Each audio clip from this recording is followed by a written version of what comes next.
This land isn't just in your blood. It's under your fingernails and worn with pride. It's not a job. It's your livelihood.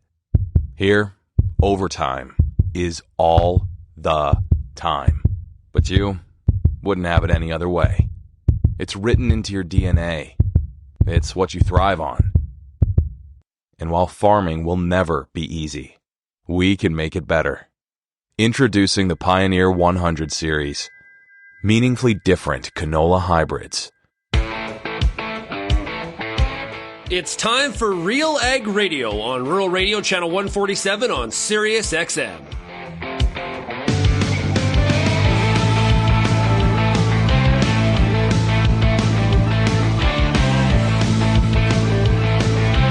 RealAg Radio and RealAgriculture.com is your home for insight and analysis of the issues that are impacting your farm business. Let's get real and get connected with RealAg Radio.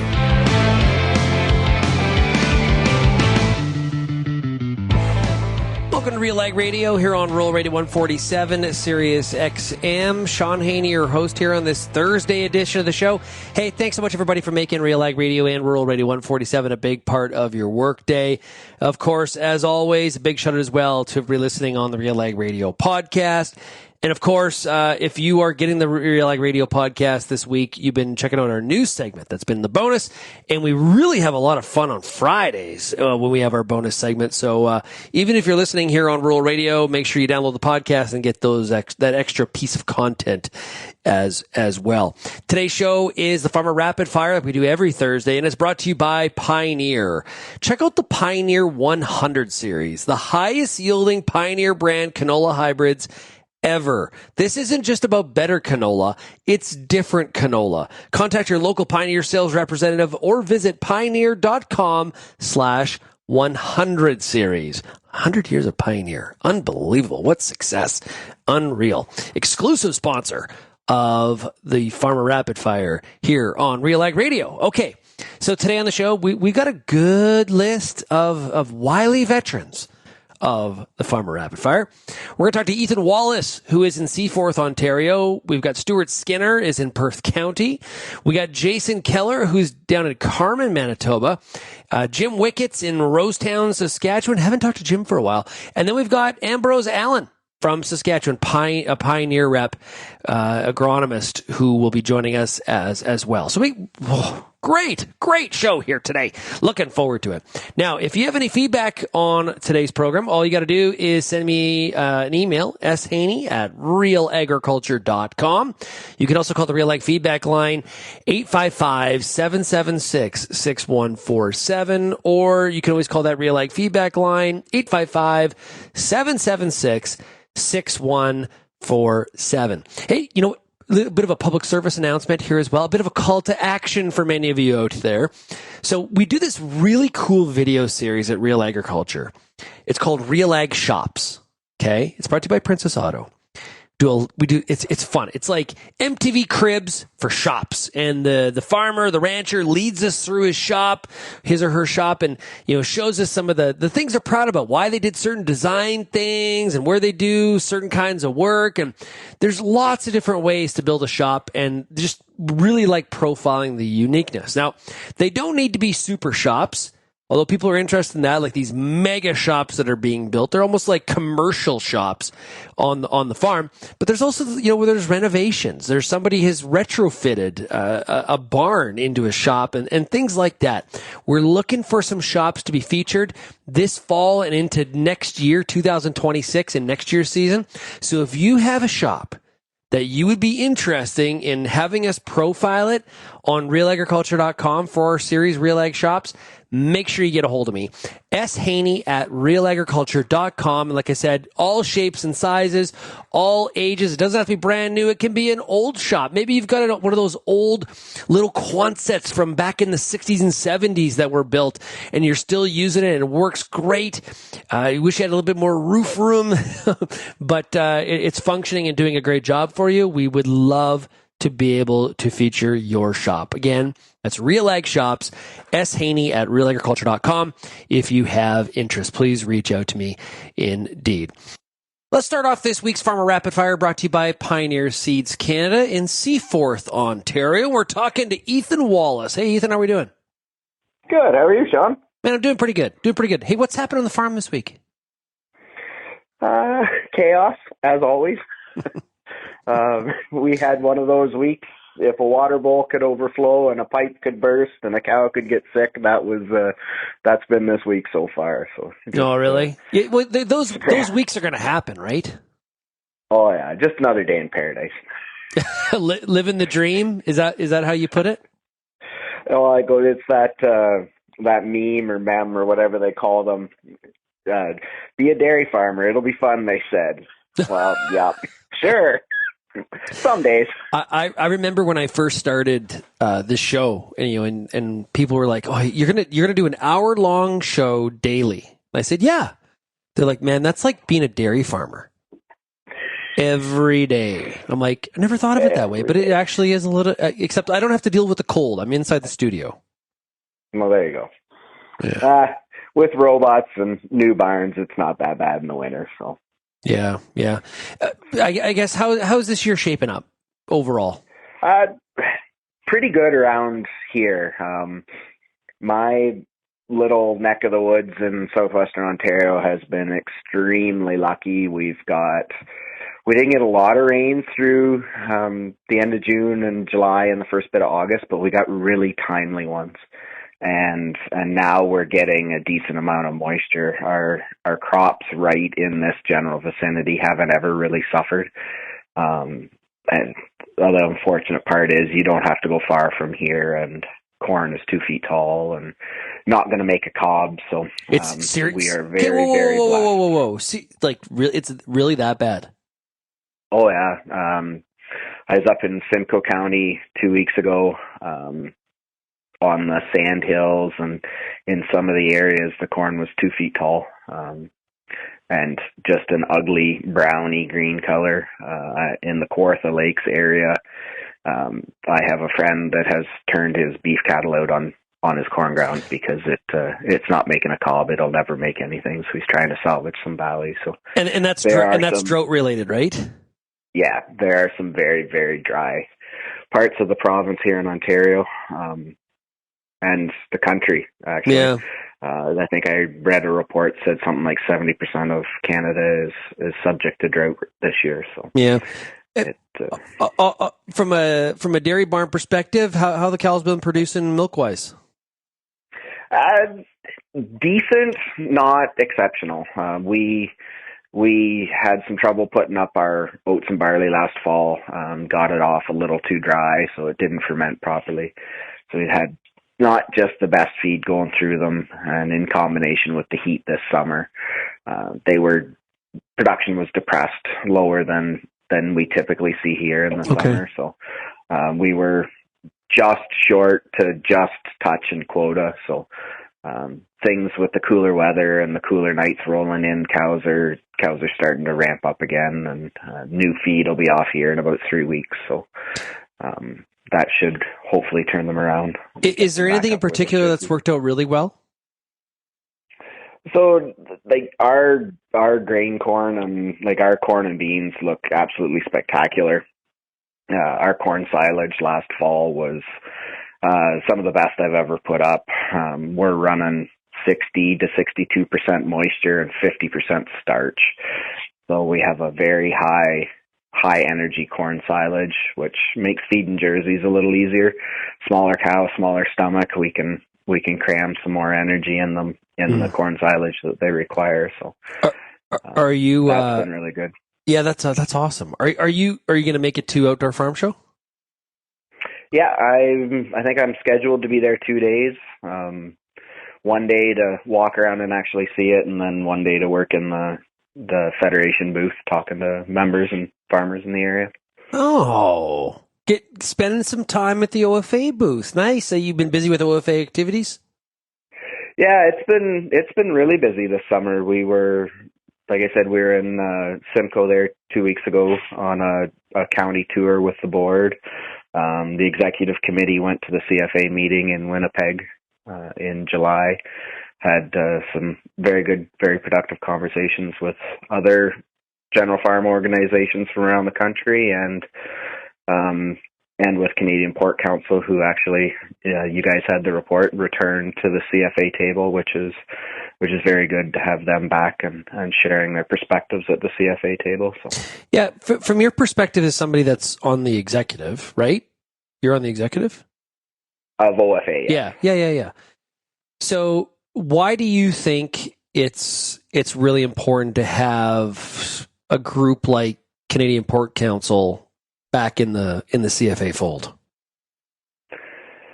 CFA has long been criticized of being a supply managed organization, and we hear some of that around when people talk of us at OFA as well. And I think having those voices from those non-supply managed industries, having a voice at that table, having a say in the conversation and the decisions that are made, help bring some clarity to things outside of my industry or the chicken industry. I try very hard to think of agriculture as a whole, and sometimes I need reminded by the pork producers on our board or the grain farmers on our board just of the differences they face than I face in the dairy industry. So having that voice around the table is very important to ensure that the organization looks to all of agriculture and to benefit all producers, whether they be supply managed, whether they be pork producers or grain producers or beef producers in this country. You know, Wednesday show, we had John Newton from Terrain on, and we were talking about risks in production agriculture. And of course, there's markets and weather, for sure. Markets, weather, input prices. What major risks come to mind for you? I don't think you can say the word risk and not talk about trade, especially with the politics that are going on south of the border. One of the biggest issues or biggest risks to agriculture in the country right now is that trade portfolio, ensuring that canola gets back into China without the 75% tariff, ensuring that pork and beef travel south of the border and then come back processed without tariffs on them, making sure that our inputs come up tariff free. So that trade piece has a whole lot of risk to it, and every bit as much as the weather, it's unpredictable. We have a government south of the border that seems to live on chaos, and that chaos and unpredictability puts immense pressures on the global markets and on other things. So that trade piece is huge going forward, and stabilizing that trade piece is going to be huge for agriculture. Yeah, good thoughts. Okay, hey Ethan, thanks so much for joining us here today on the Farmer Rapid Fire.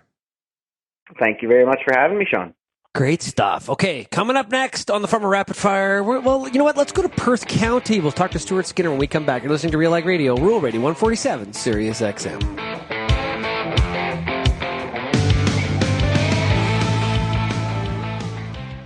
Ever hear that good things come to those who wait?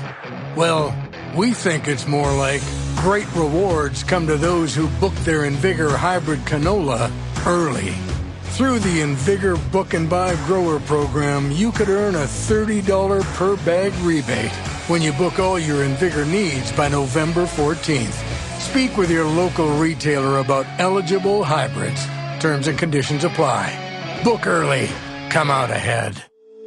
If you're involved in the agriculture industry, it's important to stay informed on all the latest issues affecting your business. At RealAgriculture.com, we offer fast, reliable news, information, and insights to help you keep on top of all of the latest in Canadian agriculture. Visit RealAgriculture.com and sign up for our free daily newsletter covering everything from news, agronomy, animal agriculture, and much more. Visit RealAgriculture.com/subscribe today. I'm Lindsay Smith, host of The Agronomist, and I want to thank you for tuning in for over 200 episodes of our beloved little program. Join me Monday nights, 8 p.m. Eastern on YouTube for our live and interactive agronomy Q&A. Each week, our guest panel will handle some of your toughest agronomic questions live, streaming on YouTube, Facebook, X, and RealAgriculture.com. Tune in Monday nights or go to RealAgriculture.com/agronomist and sign up for our email notifications and don't miss an episode.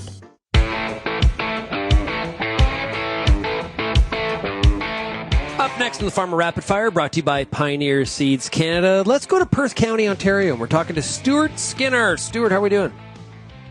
I'm good. How are you doing, Shaun? Doing pretty good. What's happening on the farm here this week? What are you doing? This week, catching our breath a little bit. We had some hybrid rye we were harvesting week before last, and then we had to do a quick trip down to Des Moines to visit with some customers, and so we're finally getting caught up on work here in the office. Nice. You know what? I like a week where you get a chance to be like, you know what? I need to just let the dust settle here a little bit. I need to get caught up. It's actually a little bit like, it can be really refreshing, right? To sort of try to get back on top of stuff. It can be therapeutic or it can be maddening, and there's very often no middle ground. I find. Fair enough. Fair enough. The maddening part can be, I hate office work.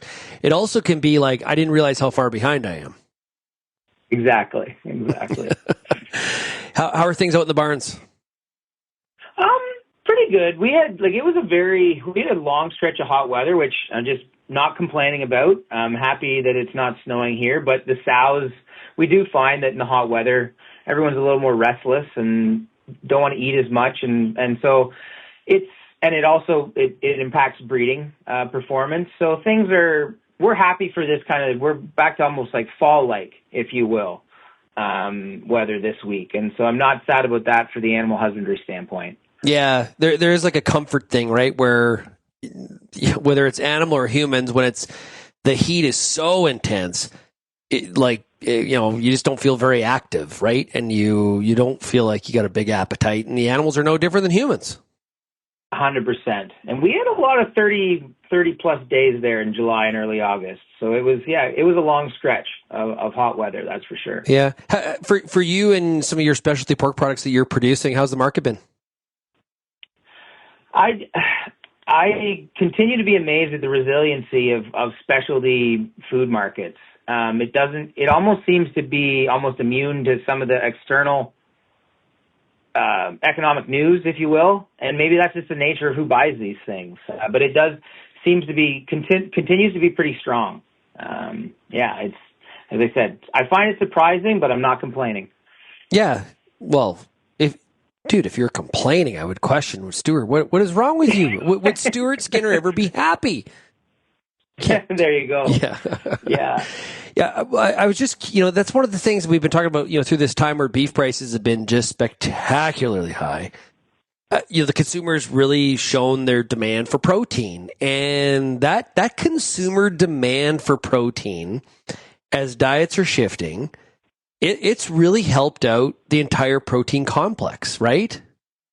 Oh, massively. Like I was saying there earlier, we were down in Iowa at a customer event, and I listened to a presentation from a fellow from the National Pork Board, and just referenced that meat is having its moment right now. The consumption of meat is growing, and protein is an in thing, if you will. And it's fun for a pig farmer. We're finally, I think, getting some support from these beef prices. More and more beef pork blends we're finding in some of the private label stuff, and we're seeing unseasonably high cull sow prices. So the value of trim and some of those lower value pork cuts are, I think, finally getting supported by that beef complex. So we appreciate the fact that the beef herd still isn't growing, or at least is it growing yet, Shaun? Is there any sign of beef growing?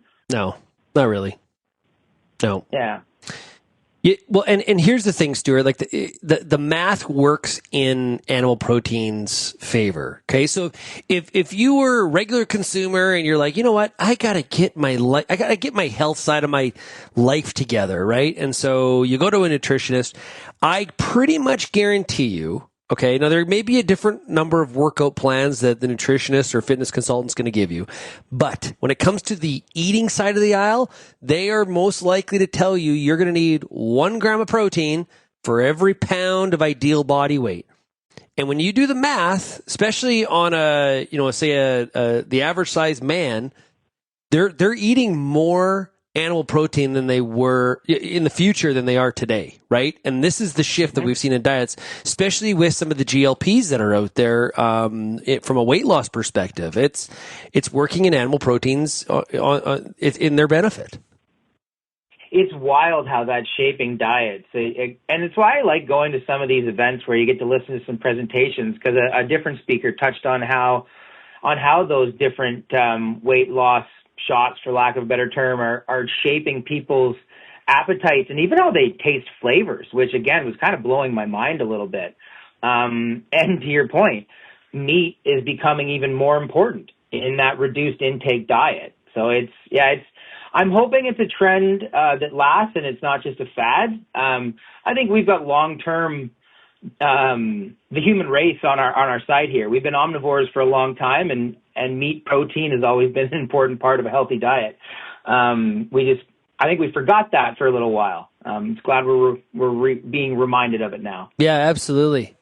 So as we head into fall here, we're in the final days of August, which is incredibly hard to believe. What are you looking forward to this fall? What do you got going on?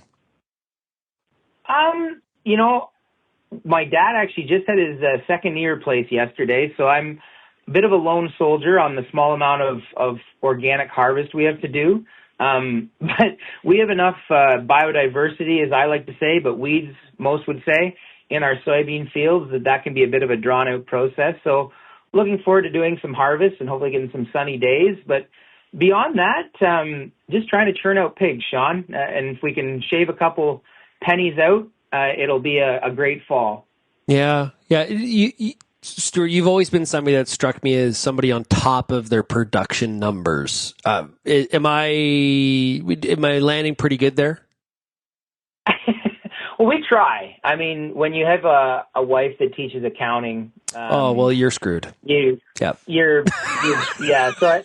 But in saying that, understanding your numbers is not. It's an important part of success, but it's not a guarantee for success. But we do try pretty hard to monitor our production but it's, again, nobody's perfect, and the only thing worse than no data is bad data, which we've learned through some practical mistakes in the past. I'm really generalizing this, but typically in beef and pork operations, as just an example, tend to have a little bit better handle on the cost of production compared to somebody in the cropping sector. And there's reasons for that. It's, they're more contained. I think there's some production reasons for that. That's not necessarily a criticism, but, with some of the thin margins in the protein business, especially the price swings that are in the pork industry, you got to be on top of those numbers. Well, it's funny you say that, Shaun. The worst numbers I have here are attempts to try to estimate our costs and our profits on our crop stuff. I thought it would have been easy to do, but it's harder. Yeah. And there's way more noise in it because with a nursery turn in a pig barn, I mean, there's a little bit of seasonal influence that can change things, but again, we can track that and it turns over so fast. It's 5 weeks. A finishing barn is 20 weeks. You only get one time a year, and if you wrote one thing down wrong or there was one confounding variable, what good's the data? It's so frustrating. No doubt. Hey, Stewart, always enjoy our chats. Really appreciate you joining us here today. Good luck with this office week, trying to get caught up and everything. We'll chat with you a little bit later on in the year, okay? Thanks for having me on, Shaun. I really appreciate it. Okay, coming up next, we're going to Carman, Manitoba. You're listening to RealAg Radio, brought to you today, of course, on the Farmer Rapid Fire by Pioneer Seeds Canada. Protect your anhydrous ammonia application earlier than normal this fall.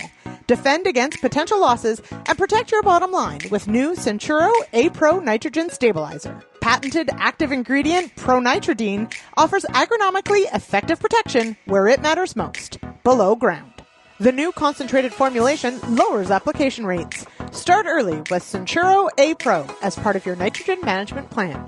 Contact your local retailer or visit centuro.ca for more information today. The Canola School on RealAgriculture.com is a video series that showcases the latest in canola research and production agronomy.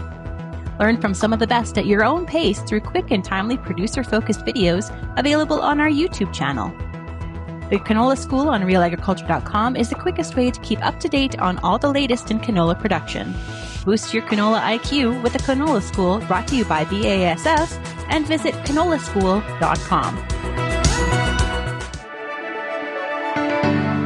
Built on over 100 years of seed innovation and unwavering commitment to farmers, Pioneer 100 Series canola hybrids deliver a step change in yield performance and agronomic traits. This isn't just better canola, it's different canola. Pioneer 100 Series. Contact your local Pioneer sales representative or visit pioneer.com/100 series to learn more today.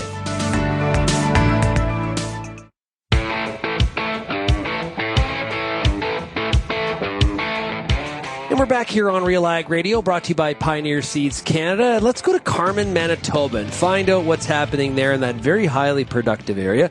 We're talking to Jason Kehler. Hey, Jason, how are we doing? Yeah, we're doing great. How are you, Shaun? Pretty good. Okay, so how are crop conditions? Crop conditions are, I'm going to say, approaching fantastic. Oh, that's great.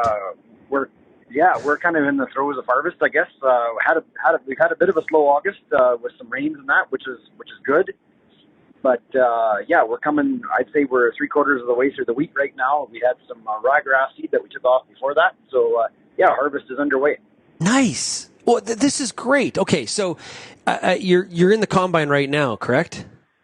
I am, yes. Nice. We're in the action. So what are you combining? We are combining wheat right now. Okay. Obviously spring wheat. How's it going? Going quite well. We're like I say, we're about 3/4 of the way through the week. Our average is going to definitely exceed. The wheat is going to do a lot better than we suspected. So pretty happy about that. I think we might average 80 on our wheat. Whoa! Really? Yes. Jason's got some crop to sell. Yeah. Now it sounds like, so it's like one of those situations where Mother Nature lined up, a little bit cooler of a summer, or is that kind of what's led us down this path? Yeah, when we were seeding in spring, we had good seeding conditions. We seeded early May, but then I would say our wheat kind of took it on the chin over the long weekend in May. It turned very cold, and we received about 2.5, 3 inches of rain. The soil temperature went from 54 degrees down to like about 35 Fahrenheit, I'm talking, I guess. But, and our emergence after that was a little slow, and I was a little worried about things. But, the summer stayed cool. We were a little drier in June and July, but with the cool weather, actually, I'm going to say the smoke from all the wildfires probably helped us a bit. Kept the temperature down. Yeah. The crops have really thrived, I'd say. Yeah. Well, you know what? We also need to make sure we feature your fantastic agronomic skills as well. That's not just Mother Nature. You had a part in this too. I had a part in this, but you know what? Every year when we start harvesting, and things go well, I'm very humbled to be doing this. It makes me realize every year that we try really hard. But it's a small portion of what makes crop. Okay, man, what else is in the rotation?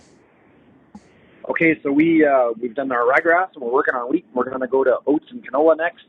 And then in September, we're going to be harvesting our potato crop. And then we'll go to corn in October. How are the potatoes looking? Potatoes as well look really good. Potatoes are a crop that really enjoy a cool summer as well. So because of the weather we've had, the potato crop is looking very promising. And that's a dryland potato, correct? No, our potatoes are all irrigated. You are irrigated. Okay, cool. With pivot? Yeah, we're all pivot irrigation on our potato acres, yeah. Okay, cool. Okay, awesome. And was there a cutback in acres in Manitoba on potatoes, or were you able to get what you wanted? Well, we were very fortunate. We managed to hang on to our acres, but there have been some significant cuts in the processing industry in Manitoba this year. Yeah, what's pushing that? Like, what's led to that? Well, I want to say it's a perfect storm. Obviously, the tariffs aren't innocent in the whole thing. I don't think that's the chief driver. I think the processors have been forecasting growth rates in the 5 to 10% annually in French fry sales, and I think between inflation and I think between tariffs and I think between just general economic conditions, I think that growth just isn't there. And they were processing for that growth, and now we're having to cut back a bit to realign. Freezers were full of fries, and I just think it's a lot of things. The QSR, we call them we make fries for QSR restaurants. We call them quick serve restaurants. McDonald's, Burger King, Wendy's, all these guys, right? There's a lot of different SKUs that we sell into the States as well, but I think their sales are down in particular. I think people are going home or maybe going to a higher-end restaurant because the differential between a higher-end restaurant and a QSR restaurant right now isn't that big. Yeah. You know what? I don't have the numbers in front of me, but I know there's a few times where, the wife and I stop, we're on a road trip, and we don't have time to stop at a sit-down. Let's just go to, fast food. And you're like, wow, we should have just gone to a sit-down restaurant. Could have been the same price. Prices have really escalated at some of those restaurants. Yeah, the prices are high in restaurants. Although, it is somewhat surprising. We were coming back from BC, last spring, and coming through Calgary, and we stopped and got a takeout meal from it wasn't the Keg, but that kind of a restaurant. I forget the name of it, but and it was $100 for the four of us. And the next morning we're in Moose Jaw, and we go to Tim Hortons and McDonald's, and it was $87. So it was like, yes. Exactly. What are we doing here? Yeah. Yeah, the same experience. I hear you for sure. Corn crop, that's the last crop you're going to have in your harvest window. You've been happy with it? Yeah, our corn looks very promising right now. Large corn crop coming, I would say. If there's any crop in a rotation that I'm maybe a little more concerned about, it might be our corn right now, just given the fact that we did have the cooler summer. We're going to need some days of heat yet to mature that corn crop before we get a frost. If we were to get a frost in the mid-September this year, I would say it would be a bit early. We're going to hope for a frost-free September. Yeah, I have been, and this is more in like Shaun's hope department, but based on how we never really had a consistently hot summer. At least, I'm speaking from Alberta perspective. I'm really thinking here we're going to have one of those beautiful falls next week. I love the way you think. Yeah, exactly. Who doesn't love an open fall? And fall can be one of the best times of the year. Never mind, college football starting and baseball playoffs and things like that. But the weather can be fantastic as well. And next week we're going to actually be talking to. I think I'm going to be able to get Eric Snodgrass from Nutrient on the show here to do a weather forecast, which is something that. Yeah, I'm really interested in because I'm really hoping for a big open fall here so everything averages out temperature-wise. So are we. I don't want to be a downer, but, just watching nature a little bit as we do on the farm, I in the back of my mind, I've kind of been suspecting maybe a little bit of an earlier fall than we've had for a couple of years, but I'm going to go with your forecast instead. That sounds way better. Well, but there's something to I've been talking to a few farmers that are worried. They're like, we're getting down to some very close to zero lows in some parts of Canada here. What you don't want is that early killing frost, and then it turns beautiful, because that does not help you. Like you're talking about in your corn. No. We need that killing frost pushed way out. We can't afford an early killing frost. And we're very fortunate where we are here in the Red River Valley. We're only 800 feet, and we have some protection, believe it or not, the big lakes kind of protect us a little bit from killing frost. It seems like if anywhere is going to, have the frost-free days, it's kind of here in the Red River Valley. So I have no reason not to be optimistic at this point. Nice. And where you're farming there in Carman, the Red River Valley, that is some of the prime farmland of the prairies. Is it like when your ancestors settled there, they were scouting out the land right?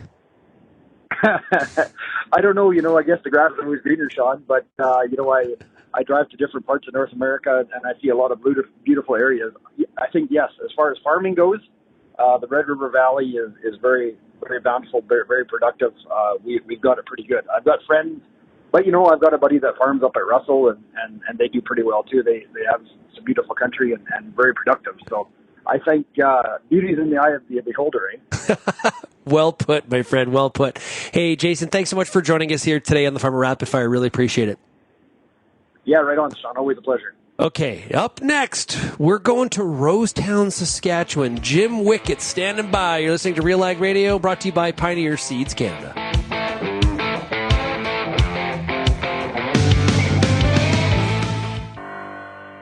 The new Brandt XT grain cart delivers unmatched forward auger reach, side auger reach, and discharge spout clearance for easy positioning, with sight lines that allow you to actually see what you're doing while you're doing it, saving you time with each load and getting you back to the combine sooner.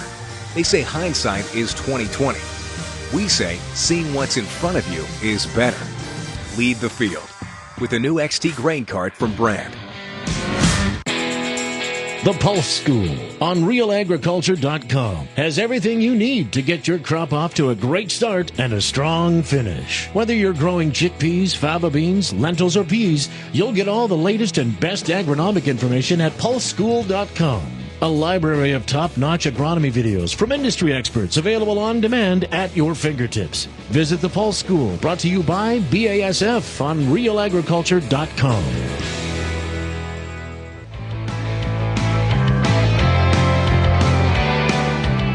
Okay, up next to the Farmer Rapid Fire, brought to you by Pioneer Seeds Canada. Let's go to Rosetown, Saskatchewan, and we're talking to Jim Wickett. Jim, how are we making out this week? Good. We're just getting rolling in the combine the last probably 4 days, so just nicely getting to see what's out there, I guess. Yeah, the combine always tells the ultimate story. We can estimate yield as much as we want, but it's the combine that's the truth teller. What in the first couple days here of harvest, what truths has the combine been telling you? Well, mine is that the rain that came finally was a few weeks too late for this barley. It's a good yield, but it's not great. Anywhere there was a bit of moisture, it's like significantly more in some of the low spots and that. But I'm quite happy with what I'm getting. It's funny as you're going through the field, you do see some of that variability, and you get to those really good spots. Maybe it's a low dip, or just whatever reason. You're just like, oh, why couldn't this be the case across the entire field? How could I make that happen? Right? It's kind of funny how you can see some of that variability. Yeah, that's exactly the case, and I guess this new modern equipment kind of thing, I find myself, you just stare at the yield monitor pretty much half the day. So, and you're tapping it. Oh, that can't be right. Come on, that can't be right. Yeah, exactly. So, what's all in the rotation this year? I got durum and barley, mustard, yellow mustard, flax for this year. Okay, how's the flax looking? It looks okay. Surprisingly, it was kind of late seeded, and so it got the benefit of some of this rain. So it was a little weak at the start, but it's sure come in, and most of the flax in the area, everybody's pretty happy with how it looks. So let's hope that it goes in the combine. So why flax in the rotation? Is it a profitability thing, or is it just it's a rotation factor? Like what's the why there? We're trying it out as kind of a break for some of the disease in the pulse crops to see if we can break up that aphanomyces a little bit. Yeah, you're an area where pulse crops are pretty important. Have you been seeing a lot of aphanomyces in the area? Yeah, it's pretty bad in this area. We got by because I think this year most of our stuff was past kind of that real critical stage. It's usually in June. If we have 2 or 3 significant rain events in June, we're in big trouble. And the problem is, that's when we're most likely to get moisture in many years, right? Like if we don't get rain by the end of June, it seems like our probability drops significantly in July in most years. So that's kind of the catch-22 of the whole situation. Yeah, exactly. And that's kind of the problem. You can handle one rain.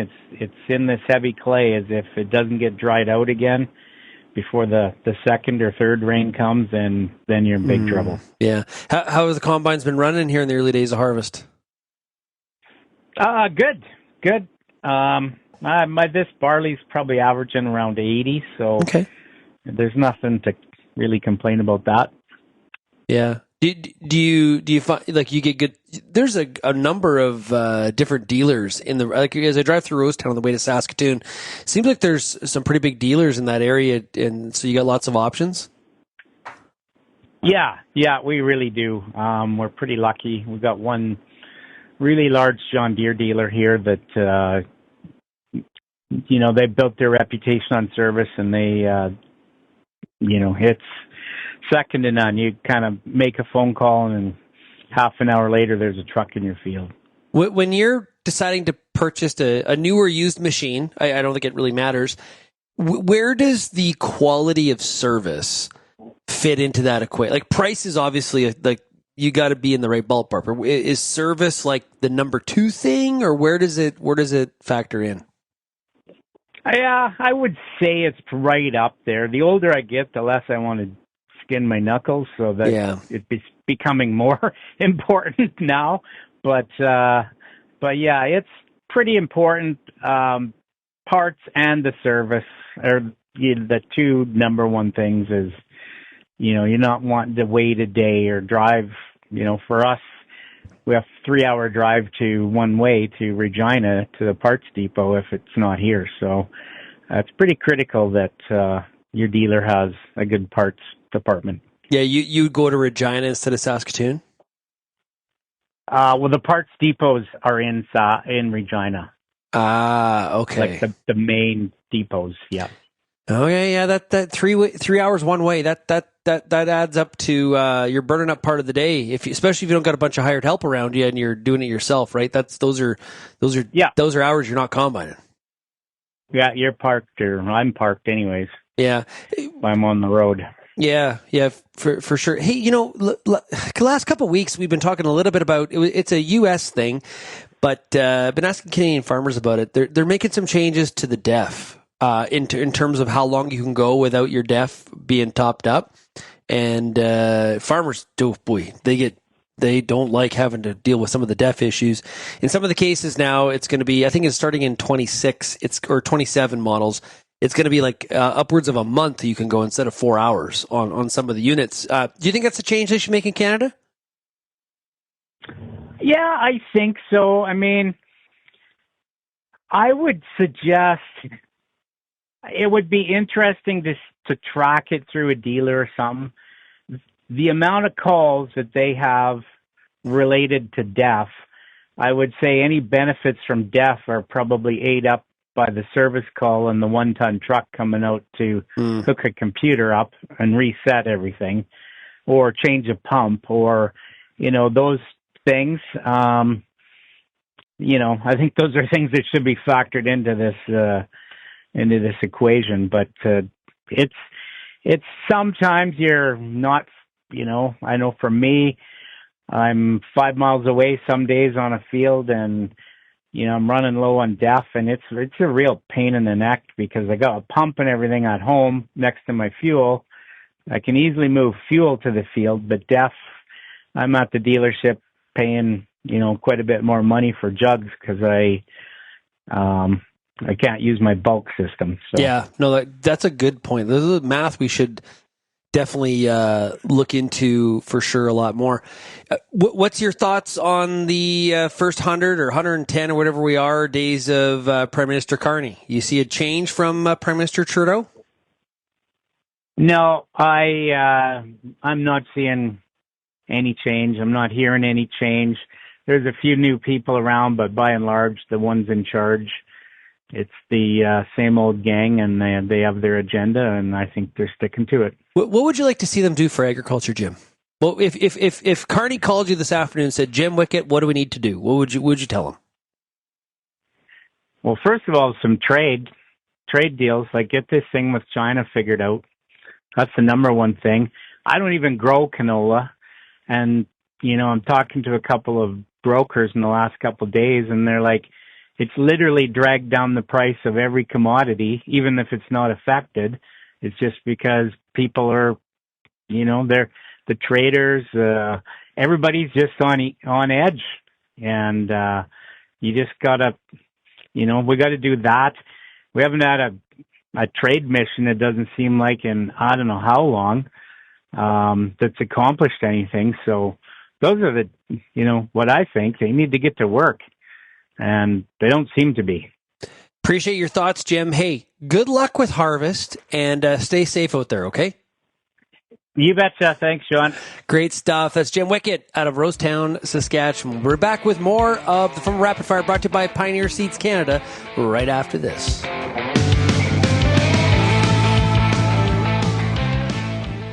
Although the cost per ton is higher, Rhizazorb is cheaper per acre than MAP. Rhizazorb is more efficient, therefore we use less fertilizers to deliver the same amount of phosphorus to the crop.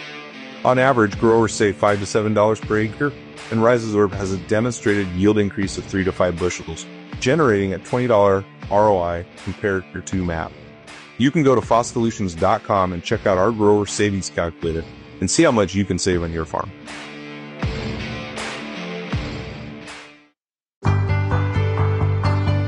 It's summertime, and you've got a lot of important decisions to make when it comes to your corn crop. Let the Corn School on RealAgriculture.com help guide you through those big decisions with input from leading experts in the field. If it's spray timing, disease identification, or any other field issue, the Corn School's got you covered. The Corn School on RealAgriculture.com, brought to you by BASF and Pride Seeds.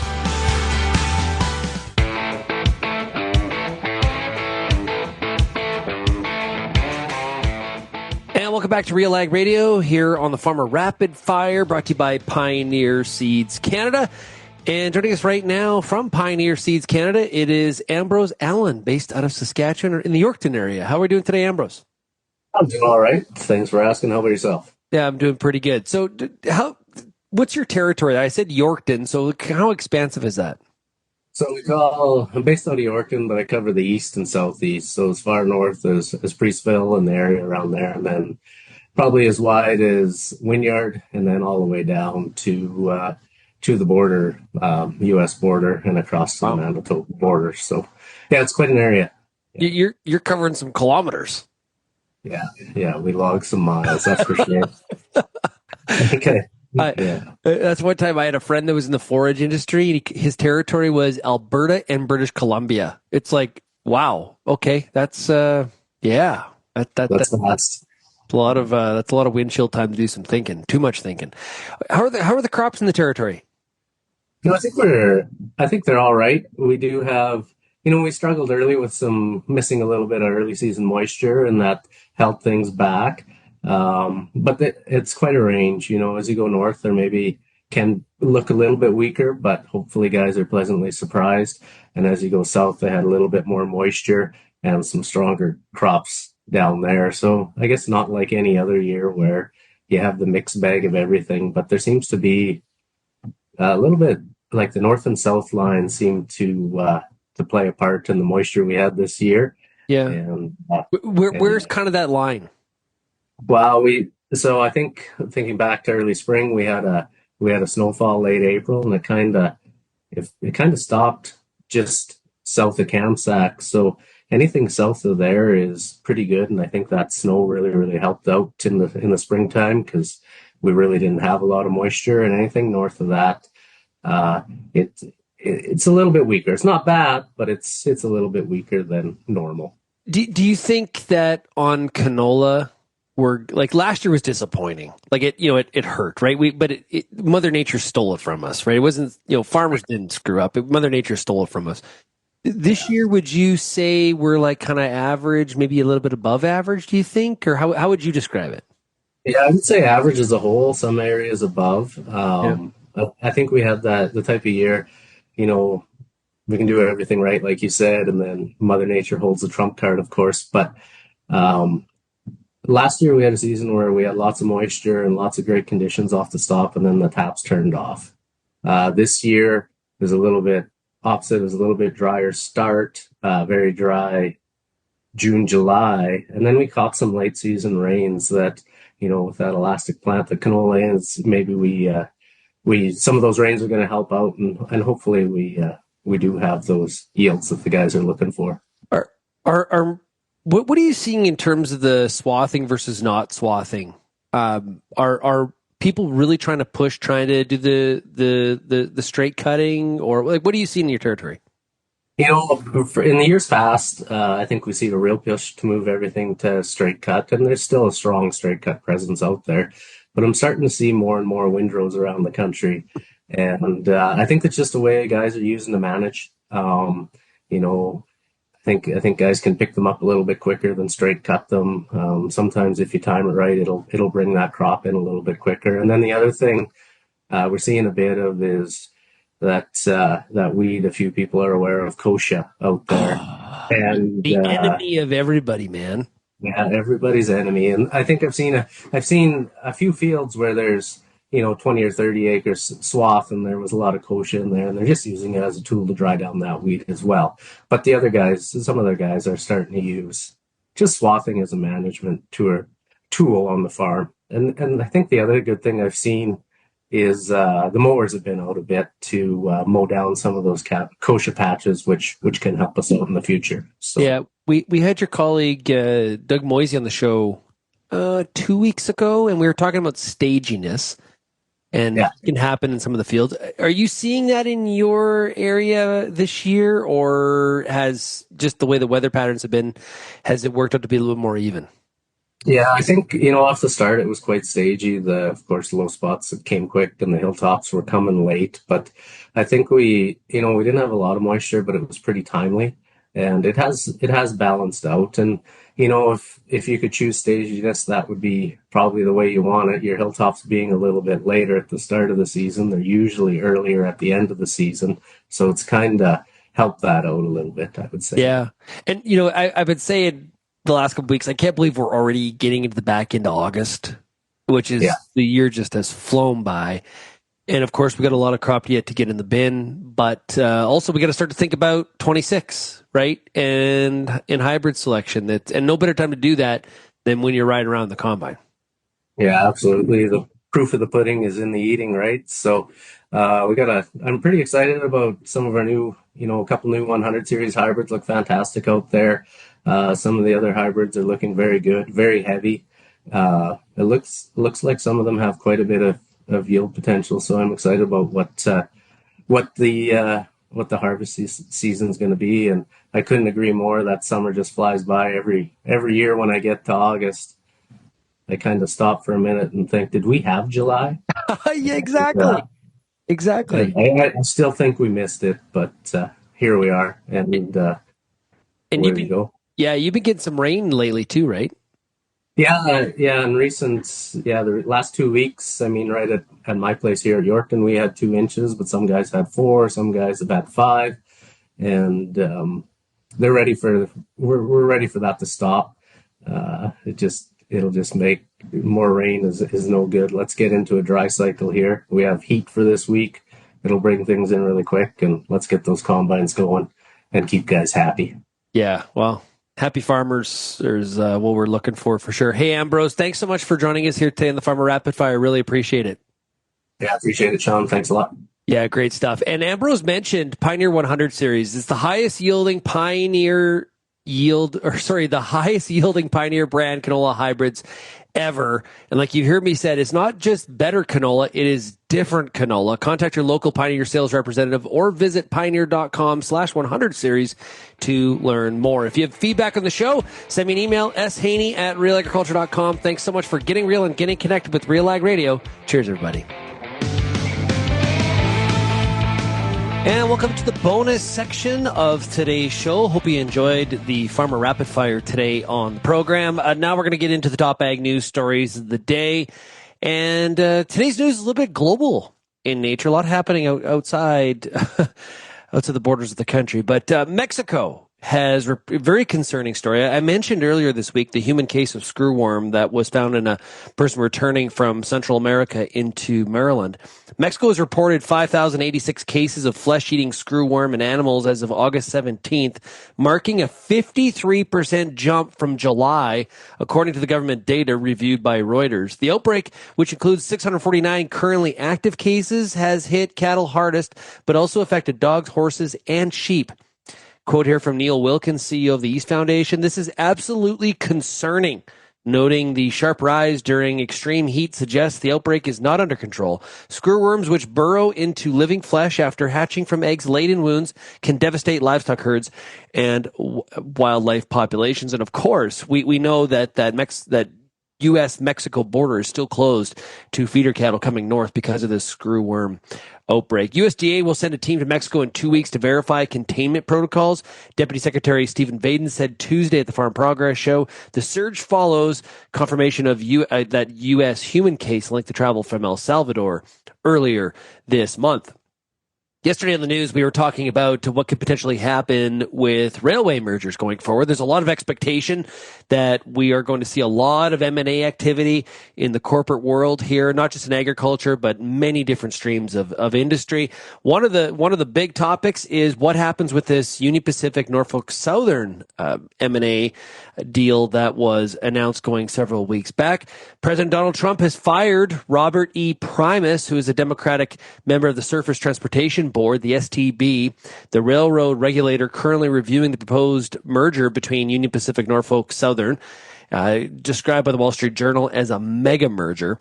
Primus, first nominated by Trump in 2020 and serving since 21, was the lone STB member to oppose the Canadian Pacific Kansas City Southern merger, warning it wasn't in the public interest. Despite his opposition, of course, the regulator approved that deal in 2023.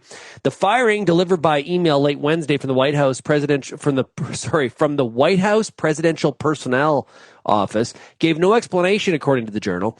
Was, quote, in the letter or in the email saying, "On behalf of President Donald J. Trump, I am writing to inform you that your position as member of the Surface Transportation Board is terminated effective immediately." Primus said he plans to challenge the dismissal. The White House has not commented. The move extends Trump's broader campaign to exert control over independent government agencies. In recent weeks, he has removed Democratic appointees at the Federal Trade Commission, the Equal Employment Opportunity Commission, the Bureau of Labor and Statistics, and announced the ouster of Federal Reserve Governor Lisa Cook, which, of course, has taken up a lot of the news oxygen this week indeed. We're going to continue to follow this story and see if more reasons surface themselves here in the coming days before the weekend or next week, of course. But everybody watching that, what the STB does with that proposed merger, and is there more mergers that happen, not just in railways, but is the door really open to a lot of M&A activity here in the next 3 years? Tight times in the industry, plus a little bit more favor potentially to big mergers and acquisitions. How Brazil beef tariffs set to reshape global trade.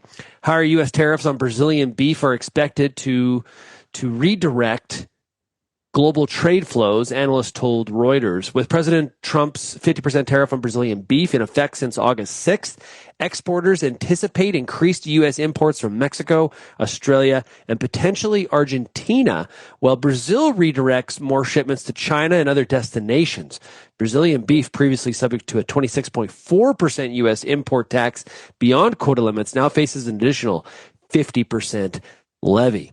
Some analysts say Brazil may step into markets traditionally supplied by Australia, while Japan could open to Brazilian products as U.S. supplies remain tight after its cattle herd hit historic lows. There was actually a story on CBC Online yesterday that the cow herd in Western Canada is on the uptick, maybe a little bit of an increase in supply for 2026.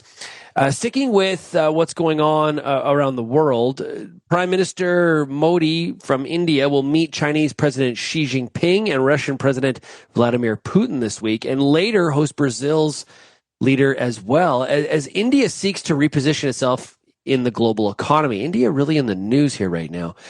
Jim Wiesmeyer comments, experts warn these efforts cannot quickly replace access to the U.S. market, which accounts for nearly a third of India's exports. Analysts note that Trump's tariffs risk pushing India closer to China, an outcome at odds with Washington's original Indo-Pacific strategy. Catherine Hada, a fellow at the Center for Strategic and International Studies, said the United States is no longer perceived as a reliable trading partner, adding that diversification will be neither easy nor fast and unlikely to fully match the market access, scale, or profitability the U.S. provides. I recorded a Frontlines episode this week with Jacob Shapiro of Bespoke Group. We talk about India and just how frosty, cold, frigid the relationship has got between India and the U.S. It is a full PR assault on India from the U.S. perspective, trying to bring India in line. No doubt a difficult trade partner, but no doubt a country that also does have some leverage. But in the sense, India does need, the U.S. is their biggest export market. So this is not without struggles on both sides of this battle. To give you an idea how things have heightened up here, White House trade advisor Peter Navarro cranked up pressure on India to halt its purchase of Russian oil, repeating accusations that New Delhi is funding the Kremlin's campaign in Ukraine and casting the conflict as, get this, Modi's war. Speaking immediately after the Trump administration doubled tariffs on India to 50%, an effort to secure concessions on trade, while also pressuring Russia, Navarro reiterated that Prime Minister Modi was funding the war machine in Russia. He was quoted as saying on Bloomberg, Balance of Power, I mean Modi's war, because the road to peace runs in part through New Delhi. While that's happening between the U.S. and India, on the Canadian side, Global Mail has a story. Foreign Affairs Minister Anita Anand has appointed a new envoy to India more than 10 months after security officials accused Prime Minister Modi's government of espionage, violence, rupturing diplomatic ties. On Thursday, she announced that veteran diplomat Christopher Cooter will become High Commissioner for Canada to India. The senior role is akin to ambassador in Commonwealth countries. She was quoted as saying, this is an important development toward restoring services for Canadians while strengthening the bilateral relationship to support Canada's economy.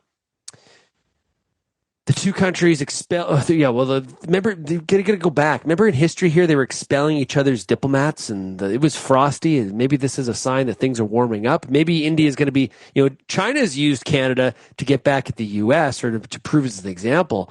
Maybe India is going to use Canada as a positive example.